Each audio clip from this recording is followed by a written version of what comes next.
Mené dès la 7e minute, dominé pendant une mi-temps entière, sauvé in extremis par un seul homme, et pourtant, ce mercredi, l'Angleterre a validé son ticket pour les huitièmes de finale. La presse anglaise, elle, n'a pas du tout vu ça comme une victoire à célébrer. Face à une RD Congo de retour en Coupe du Monde après 52 ans d'absence, les Three Lions ont d'abord vécu un vrai cauchemar. Dès la 6e minute, Brian Sipenga surprend la défense anglaise et ouvre le score. Pendant toute la première période, les léopards congolais dominent, se procurent plusieurs occasions, touchent même le poteau par Yohan Wissa.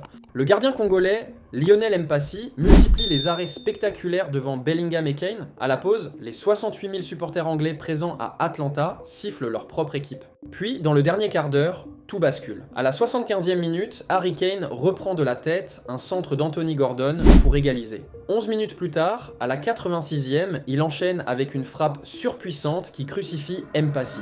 Doublé décisif, qualification arrachée, 2-1. Avec ce doublé, Kane porte son total à 13 buts en Coupe du Monde, dépasse Pelé, égale Just Fontaine, et revient à seulement une unité de Mbappé et Messi dans le classement historique. Et c'est là que le vrai sujet commence. Le lendemain, la presse anglaise se partage entre deux discours totalement opposés. D'un côté, Harry Kane est unanimement salué comme le sauveur, le capitaine héroïque qui porte son équipe à bout de bras. De l'autre, la prestation collective des Three Lions est démontée sans pitié. Jeu confus, mauvais choix tactique de Thomas Tuchel, incapacité à dominer une équipe pourtant considérée comme un outsider abordable. Le message est limpide dans les colonnes des tabloïds. Sans Kane, l'Angleterre était en train de sortir du mondial dès les 16e de finale.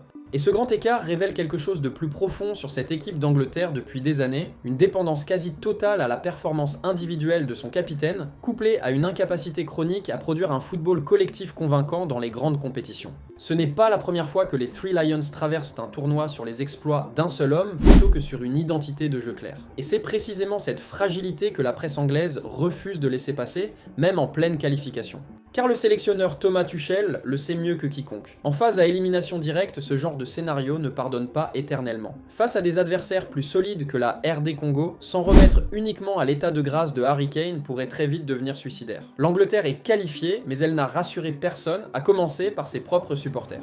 Kane sauve tout. Mais qui sauvera l'Angleterre si un jour Kane ne suffit plus? Prochain adversaire, le Mexique, le 6 juillet, à l'Estade Ouest. Toi, tu penses que l'Angleterre peut aller loin dans ce mondial ou que ça va craquer au prochain match difficile? Dis-le en commentaire et abonne-toi pour la suite.